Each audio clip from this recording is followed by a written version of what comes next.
ഭക്ഷണം കൃത്യമായി നിയന്ത്രിച്ചിട്ടും ശരീരഭാരം കുറയാത്ത അവസ്ഥ, അല്ലെങ്കിൽ രാത്രി നന്നായി ഉറങ്ങിയിട്ടും രാവിലെ എഴുന്നേൽക്കുമ്പോൾ വല്ലാത്തൊരു തളർച്ച, ഇതിനെയൊക്കെ നമ്മൾ വെറും സാധാരണ ശാരീരിക പ്രശ്നങ്ങളായി കരുതി വിട്ടുകളയാറാണ് പതിവ്.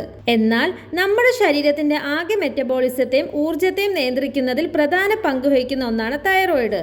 PCOD പറ്റി പറയുന്ന വീഡിയോയിൽ നമ്മൾ ചർച്ച ചെയ്തതുപോലെ തന്നെ സ്ത്രീകൾക്കിടയിൽ ഇന്ന് ഒരുപാട് സംശയങ്ങളുള്ള ഒന്നാണ് ഈ വിഷയം. ഇതിന്റെ ലക്ഷണങ്ങൾ, ഭക്ഷണക്രമം, ജീവിതശൈലിയിൽ വരുത്തേണ്ട മാറ്റങ്ങൾ എന്നിവയെക്കുറിച്ച് ഇന്ന് നമുക്ക് വിശദമായി മനസ്സിലാക്കാം. Hi, I am doctor Nabeela Basheer. Welcome to a brand new episode of Med Talk with doctor Nabeela. Thyroid പ്രശ്നങ്ങളെ നമുക്ക് പ്രധാനമായും രണ്ടായി തിരിക്കാം. ഒന്ന്, ഹൈപ്പോതൈറോയിഡിസം. നമ്മുടെ ശരീരത്തിന് ആവശ്യമുള്ള ഹോർമോൺ ഉൽപ്പാദിപ്പിക്കാൻ ഗ്രന്ഥിക്ക് കഴിയാത്ത അവസ്ഥ.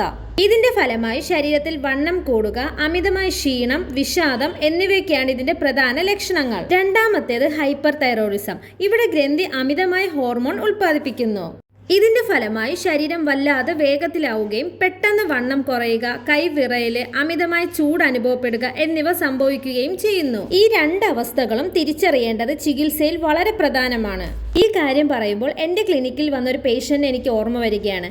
ഏകദേശം 28 വയസ്സുള്ള ഒരു ഫീമെയിൽ പേഷ്യന്റ്. വിവാഹം കഴിഞ്ഞ് കുറച്ചു കാലമായി അവർ വന്നത് വല്ലാത്തൊരു മാനസിക വിഷമത്തോടെയാണ്. ജിമ്മിൽ പോയിട്ടും ഭക്ഷണം ഒരുപാട് കുറച്ചിട്ടും അവരുടെ ശരീരഭാരം ഒട്ടും കുറയുന്നില്ല. കൂടെയുള്ളവരുടെ കളിയാക്കലുകൾ അവർ വല്ലാതെ തളർത്തിയിരുന്നു. അവരുടെ റിപ്പോർട്ടുകൾ പരിശോധിച്ചപ്പോൾ TSH ലെവൽ വളരെ കൂടുതലായിരുന്നു. അവർക്ക് ഹൈപ്പോതൈറോയിഡിസം ആണെന്ന് മനസ്സിലായതോടെ കൃത്യമായ ട്രീറ്റ്മെന്റും ശരിയായ ഭക്ഷണ രീതിയും അവർ പിന്തുടരുന്നു. 3 മാസത്തിന് ശേഷം അവർ തിരിച്ചു വന്നത് വലിയൊരു സന്തോഷത്തോടെയാണ്. അവരുടെ ഭാരം കുറഞ്ഞു എന്ന് മാത്രമല്ല, ആ പഴയ തളർച്ച മാറി അവരിപ്പോൾ വളരെ ആക്റ്റീവാണ്. അതുകൊണ്ട് ഞാൻ പറയുന്നത്, വണ്ണം കൂടുന്നത് നിങ്ങളുടെ കുറ്റമല്ല, അത് ശരീരത്തിലെ മാറ്റങ്ങൾ കൊണ്ടാകാം. ശരിയായ ശ്രദ്ധ ഉണ്ടെങ്കിൽ നമുക്കിതിനെ മാറ്റിയെടുക്കാം. ഭക്ഷണത്തിലൂടെ തൈറോയ്ഡ് നിയന്ത്രിക്കാൻ 3 പ്രധാന പോഷകങ്ങളാണ് നമുക്ക് വേണ്ടത്. ഒന്ന്, അയഡിൻ. ഇതിനായി അയഡിൻ ചേർത്ത ഉപ്പ്, മീന്, ചെമ്മീൻ പോലുള്ള കടൽ വിഭവങ്ങൾ ഉൾപ്പെടുത്താം. രണ്ടാമത്തേത് സെലീനിയം. ഇത് തൈറോയ്ഡ് ഹോർമോൺ ശരിയായി പ്രവർത്തിക്കാൻ അത്യാവശ്യമാണ്. നട്ട്സ്, മുട്ട, ചിക്കൻ, പയർവർഗ്ഗങ്ങൾ എന്നിവയിൽ ഇത് ധാരാളമുണ്ട്. മൂന്നാമത്തേത് സിങ്ക്. ഹോർമോൺ ഉൽപാദനത്തിന് സിങ്ക് വളരെ പ്രധാനമാണ്. പംകിൻ സീഡ്, നട്ട്സ്, ചീര എന്നിവ ഭക്ഷണത്തിൽ ഉൾപ്പെടുത്താൻ പ്രത്യേകം ശ്രദ്ധിക്കണം. പലരും ചോദിക്കാറുണ്ട്, ക്യാബേജും കോളിഫ്ലവറും പൂർണ്ണമായും ഒഴിവാക്കണോ എന്ന്. ഇതിന്റെ ഉത്തരം വേണ്ട എന്നാണ്.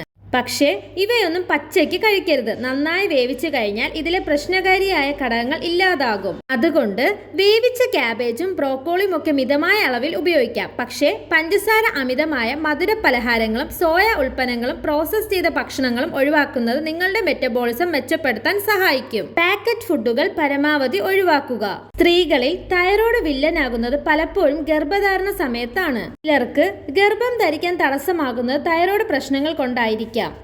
എന്നാൽ പേടിക്കേണ്ടതില്ല. കൃത്യമായ ചികിത്സയിലൂടെ ഹോർമോൺ നില നോർമലാക്കിയാൽ സാധാരണ ഗർഭകാലം സാധ്യമാണ്. അതുപോലെ ആർത്തവ സംബന്ധമായ പ്രശ്നങ്ങളോ അമിതമായ ബ്ലീഡിങ്ങോ ഉണ്ടെങ്കിൽ ഒരു TSH ടെസ്റ്റ് ചെയ്യുന്നത് നന്നായിരിക്കും. വർഷത്തിൽ ഒരിക്കലെങ്കിലും തൈറോയ്ഡ് പരിശോധിക്കുന്നത് നമ്മുടെ ആരോഗ്യത്തിന് വളരെ നല്ലതാണ്. തൈറോയ്ഡ് എന്നത് പേടിച്ച് നടക്കേണ്ട ഒന്നല്ല, മറിച്ച് നമ്മുടെ ജീവിതശൈലിയിലൂടെ നമുക്ക് നിയന്ത്രിക്കാവുന്ന ഒന്നാണ്. ദിവസവും ഒരു 30 മിനിറ്റ് വ്യായാമവും നല്ല ഉറക്കവും കൂടി ഇതിനൊപ്പം ശീലമാക്കുക. ഈ വീഡിയോ നിങ്ങൾക്ക് ഉപകാരപ്പെട്ടുവെങ്കിൽ നിങ്ങളുടെ സുഹൃത്തുക്കൾക്കും ഷെയർ ചെയ്യുക. കൂടുതൽ ഹെൽത്ത് ടിപ്സിനായി പേജ് ഇപ്പോൾ തന്നെ ഫോളോ ചെയ്യൂ.